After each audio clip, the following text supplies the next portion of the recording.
So check this out, guys. Check this out. Another crypto founder was just found dead. And I'm wondering at what point do we realize that maybe this isn't a coincidence?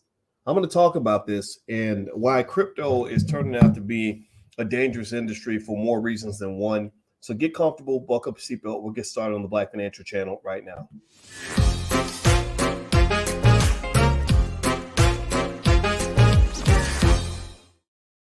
Hey, what's going on, guys? Welcome to the Black Financial Channel. This is theblackfinancialchannel.com. My name is Dr. Boyce Watkins. I'm your friendly neighborhood finance professor. On the Black Financial Channel, we talk about Black wealth and Black economics every single day, sometimes as much as 10 times a day under one condition. The condition is that we are Black first. Black first means we put our community at the top of our priority list. Black first means we educate our kids. Black first means we teach economics to our family. Black first means that we break generational curses. We do not continue them. If you agree with this philosophy, put a B1 in the chat. Put a B1. Also, shout out the city you're from. And I want to say hi to Yashika. I see Yvonne in here. I see Dion Rice out of Augusta, Georgia. I am actually in Georgia. I'm speaking at the Sales Accelerator, hosted by a coach. I believe her name is Kimberly Fowler. Let me see if I get this right. Yep, Kimberly Fowler. And if you go to my Twitter is Dr. Boyce Watkins 1. I actually have an image from the Sales Accelerator up there. And so shout out to Coach Fowler and her event. I think selling is actually one of the most important skills that a person can have. And the smartest of us are the ones who are actually learning how to sell. I think that's a really important thing for you to know how to do for your business. A little business tip.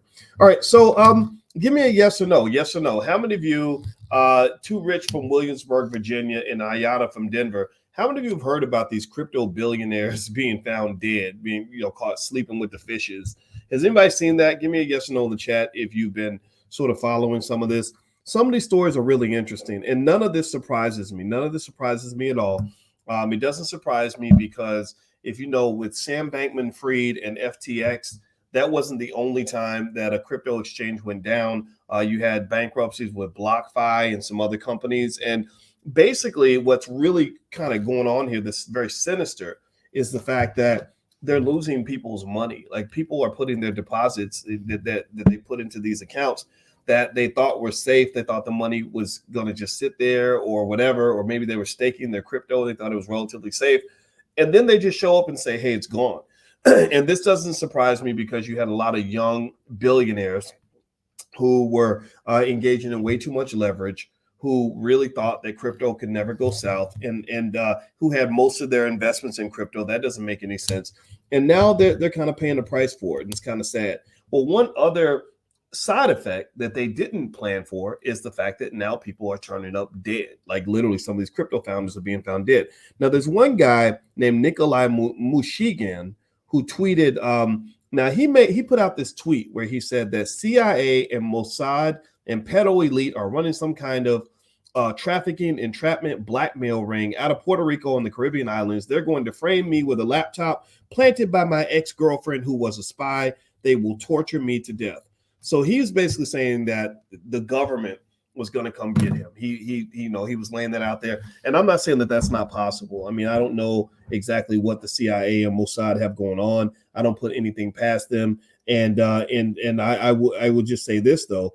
I think literally the same day Mushegian drowned in Puerto Rico on October 28th. And so the New York Post reported that he tweeted that he was going to get framed and that he was going to die the same day of his death. Now, from what I'm reading here, it looks like I'm reading something from Bitcoin.com. They said that it looks like he got rich from investing and working with a company called BitShares, which handles blockchain technology. He also had a partner with Coinbase. So Mushegian dies shortly after tweeting that somebody's going to come kill me. I think that, so maybe that theory is correct. I don't know. But here's the problem, though.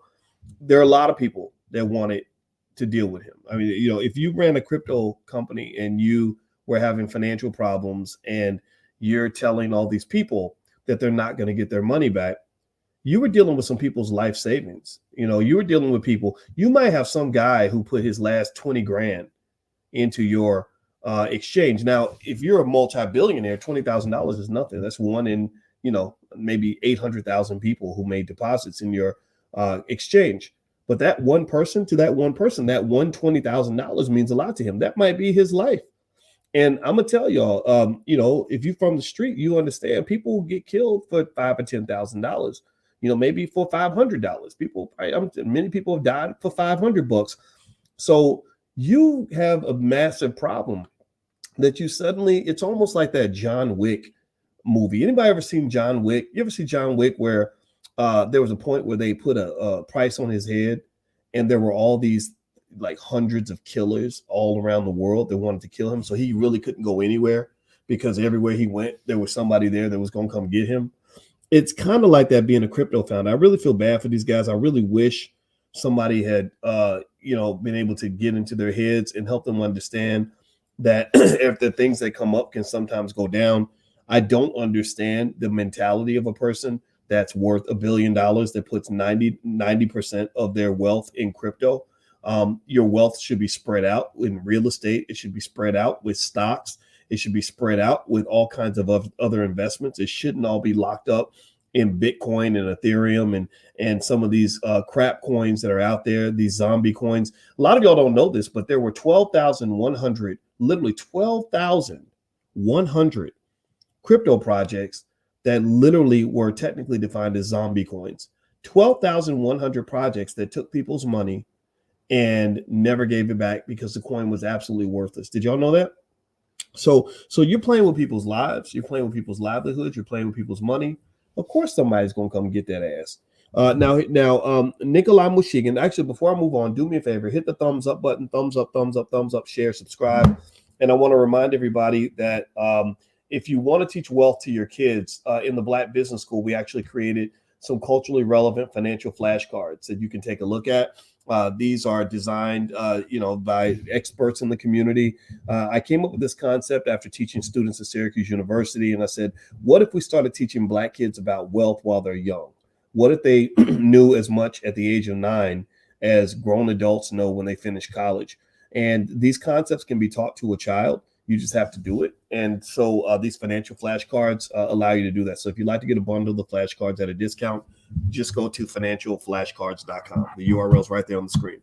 All right. So the second billionaire was another person who had a Russian name. Now, I don't know if Nikolai Mushegian was Russian, but it sounds like he could be Russian, right? I got to look it up, though. But his name's Nikolai, and that sounds like Russian-ish, but maybe not. Maybe not. I can look that up.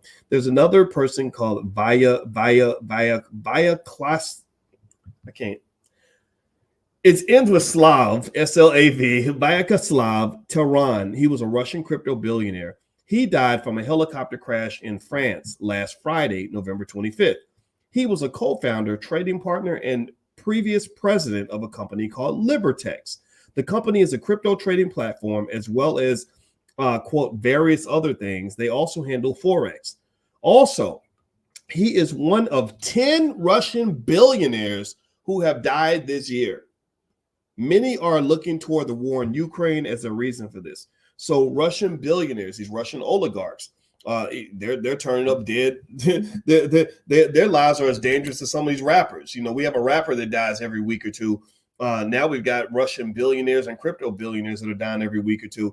And maybe this really speaks to money in the sense that money is wonderful. Money is powerful. I want you to understand money. I want you to go get money. But the thing that you have to remember about money, too, is that all money ain't good money. All money ain't good money. And so if you have a mindset that leads you to believe that it's money over everything and dollar bill, y'all, and all this other stuff, that stuff can put you in a situation where you wish that money had never come into your life. So, like Diddy used to say, more money, more problems. So what I would encourage you to do is, as you pursue wealth, as you pursue your economic dream, as you work to become whatever you're supposed to be. A lot of you are going to be financial champions one day, and I want you to be that. I want you to always make sure you balance money with that which is be financial champions. Sorry, I want you to be sorry. Let me turn this off. Sorry about that. I want you to balance that with what's right in your soul. If it's not right in your soul, you shouldn't be in that line of business.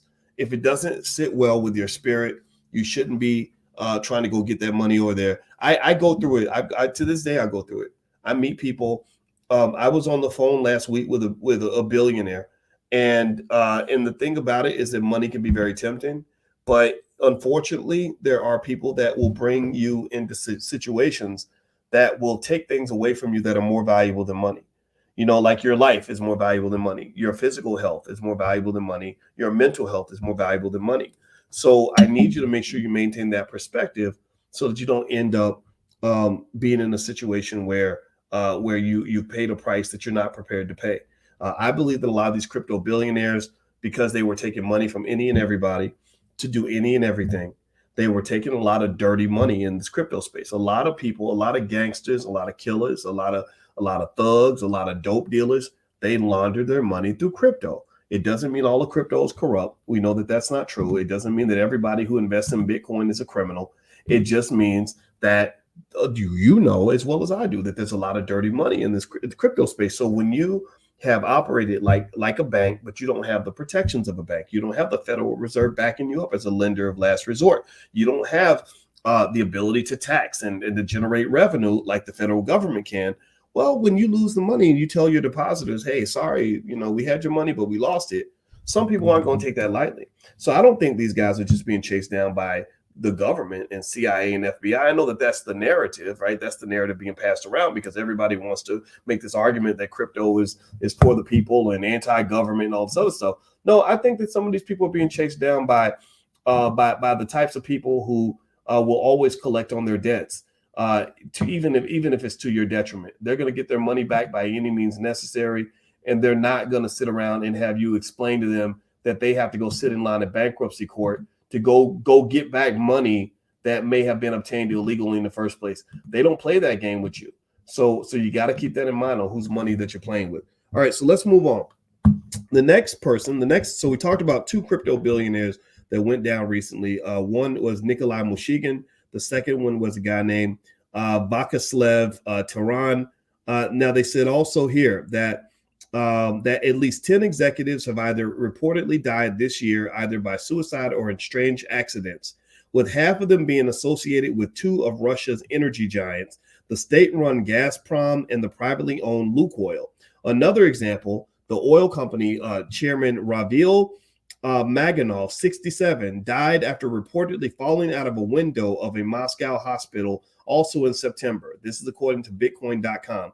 So this is another example of in terms of Russian oligarchs. Now, the last and most recent crypto death in terms of crypto executives or crypto CEOs is a guy named Tuan Kullander. He's nicknamed Hong Kong's crypto king. Some call him TT. TT died in his sleep last Wednesday, and he was only 30 years old.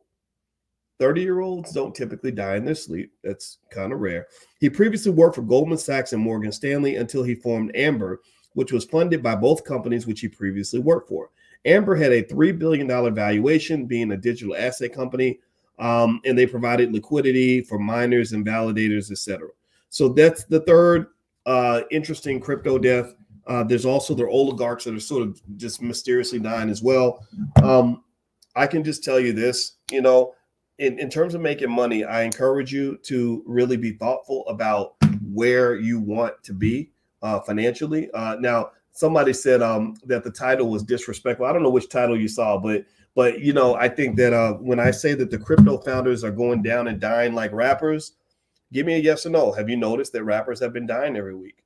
Give me a yes or no. I mean, it might hurt your feelings to hear this. It might, you might think it's disrespectful to talk about the obvious. You might think that the truth disrespects your sensitivities, but the reality is that you got to be thoughtful in this life. You can't go around here just doing any and everything and think that it's going to end up okay.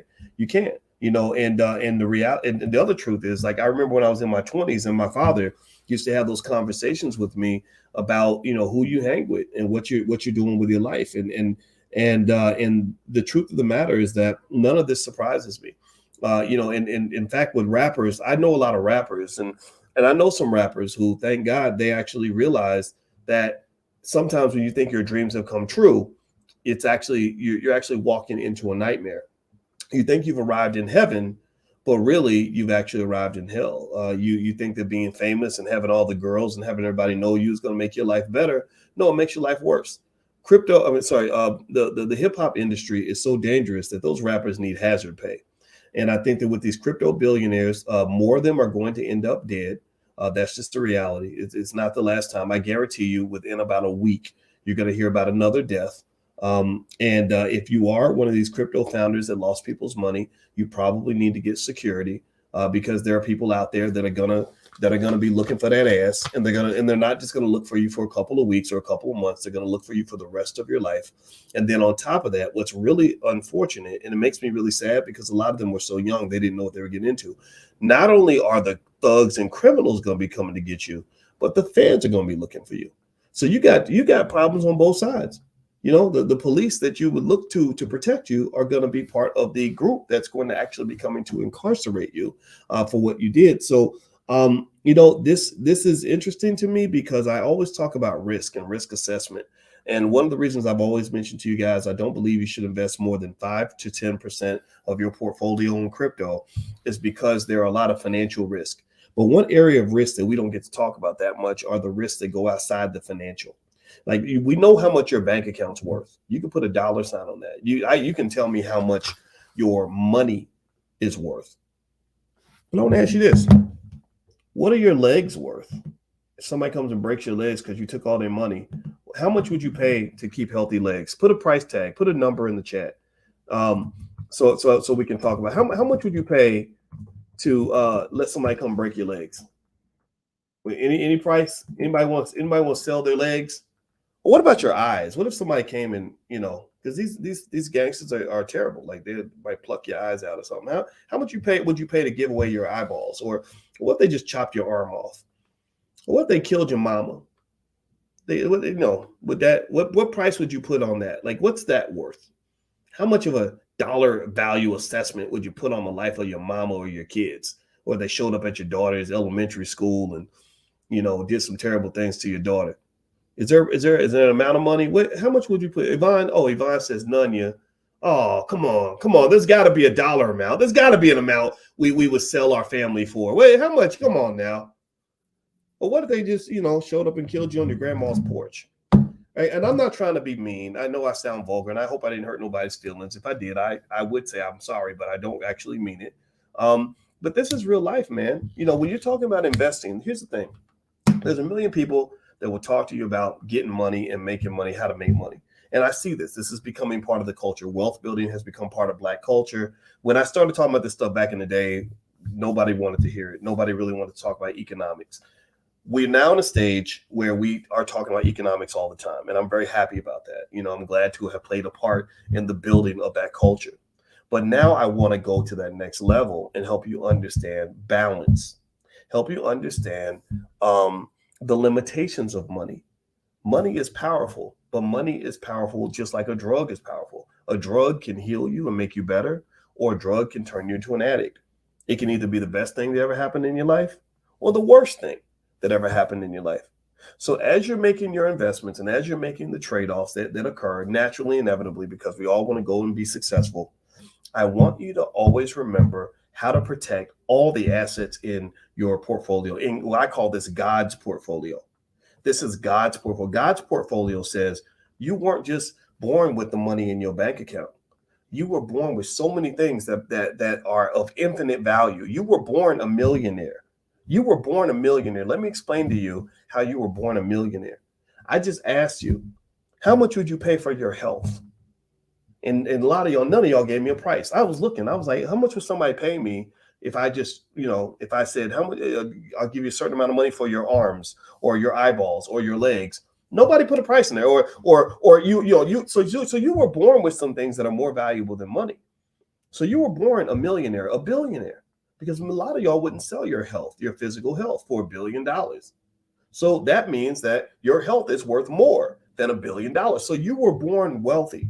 And what I see so often is people will get so caught up with the money, so caught up in dollar bill, y'all, money over everything. Money, power, respect is the key to life, right? That nonsense culture, then what happens is you'll end up trading things that are invaluable, that are more valuable than money. You'll trade those things in order to get money. I get that. Oh, it's okay for a while, but after a while, you keep doing that, you're not going to end up happy.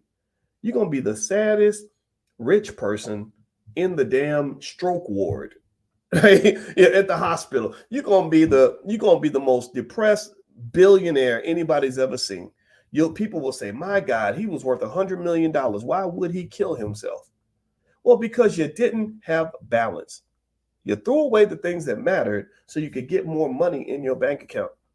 You have your health, you have your relationships, you have all these other things in your life that are so much more valuable than money, and you got to make sure you protect those things. Because go talk to like an old, sick, lonely, divorced millionaire, right? And I don't want you to ask him about his life, and I want you to dissect that, reverse engineer it, and I want you to look at how he probably traded 100,000 hours of his life to go make money. He ruined his relationships, maybe with his spouse and his children, to go get more money. He ruined his physical and mental health in order to go get money. And now he's given up all of his money to try to get those things back. Now he's spending his money trying to go pay the best doctors to help him get his physical health back, because he never took care of his physical health. He's trying to go find some way to reconstruct his relationship with his children, because his children hate him because daddy was always about that money. He's trying to go form some sort of healthy relationship with a woman who can help wipe his ass as he's in old age, because he's sitting up in the hospital and can't take care of himself like he used to, right? He's given up his money to try to buy back the things that he gave away so freely and so willingly, and he'll never get his youth back either. That's another thing he gave away. So don't give up the most valuable things in your life in order to get money. When I see these crypto billionaires getting killed, I don't think that any of these were accidents. I think that more of these fake accidents are going to occur in the next several weeks. I think it's going to be happening for a very long time. And I really think that this is a great learning point about not just money, but how money should fit within the context of what you want out of life. So when I talk to my kids about what I want them to be when they grow up, I never say, I want you to be rich. I don't give a damn about that. I say, look, I want you to be happy. I want you to be happy. And money is a part of happiness for sure. Money matters. You know, if you don't think money can get you some happiness, then try being broke and see how unhappy you are when you broke, when you got holes in your in your shoes, right? And then you can't buy a winter coat. Like, that'll make you very unhappy. So money is a part of happiness, but money is not the definer of happiness. It's not the definer of peace. So that's it, guys. That's all I want to share with y'all. I hope that this helps somebody. I just thought I would give my 2 cents. I hope it's okay that I went into Uncle Boyce mode, and I like giving advice. You know, I know sometimes it may not be a fit for you, and I get that. You're welcome to ignore it, but really, I just wanted to say it because I don't think anybody's saying this. You know, everybody, especially on financial channels, all they'll talk about is, well, this is how you can start a business doing this, and this is how you can make money doing that, and this is how you can be a flashy Negro and wear fancy clothes and drive a fancy car and have the pretty girls and all that. Man, do you understand? Take it from a guy who's seen all of that. I have been next to people that have had so much money. I have been around celebrities. I have had pretty girls hit on me because they know I got millions of dollars in assets. I've seen all of these things. And I'm going to tell you, none of that stuff is really going to fulfill you. You got to find that peace inside. The money simply opens the door for you to be able to do that. And I'm going to tell you, at the end of the day, go ask Deion Sanders. How was it that Deion Sanders was one of the best players in the NFL, making millions of dollars a year, known around the world, could have any girl that he wanted, had multiple sports cars, had a big old mansion, and was suicidal at the same time? How does that happen? Deion didn't get right until he went to church and found God. That was his peace. That's what gave him the peace that he was looking for. I don't go to church. I'm not like Deion. But at the same time, you got to find, like, what is the place that's going to give you your peace? And then sit back in your with your money, because money matters. Money's important. We talk about money all the time. But when you are wealthy and you're at peace, then that's when you've truly won this game. Okay. So that's my 2 cents, guys. I hope that this helps you in your journey. I want to encourage you, and I want you to believe anything's possible for yourself and never give up and work hard and study and learn and all that. That's how you're going to be successful. And at the same time, remember, a lot of these things have to come from within. Find out who the hell you are, and don't be following this materialistic, shallow world out here, because that'll lead you into a damn spiritual ditch. I swear to God, it'll lead you into a damn ditch. So anyway, guys, that's it. Do me a favor, thumbs up, share, subscribe. I actually have some books. I don't talk about my books much, But my latest book is called The 10 Commandments of Black Economic Power. And I also have a series called the Black American Money series. And you can take a look at all of this if you go to drboycebooks.com. And there's actually a bundle called the Black American Money Bundle that you can take a look at. Then there it is. So you can get all 3 books together. Black American Money, Part 1, Part 2, and Part 3. And these are books that I wrote that can help you in your economic journey. So feel free to go to drboycebooks.com if you'd like to get a copy. All right, guys, have a good day. Love you. I'll see you soon. And I hope you have a great day. Be good. Peace.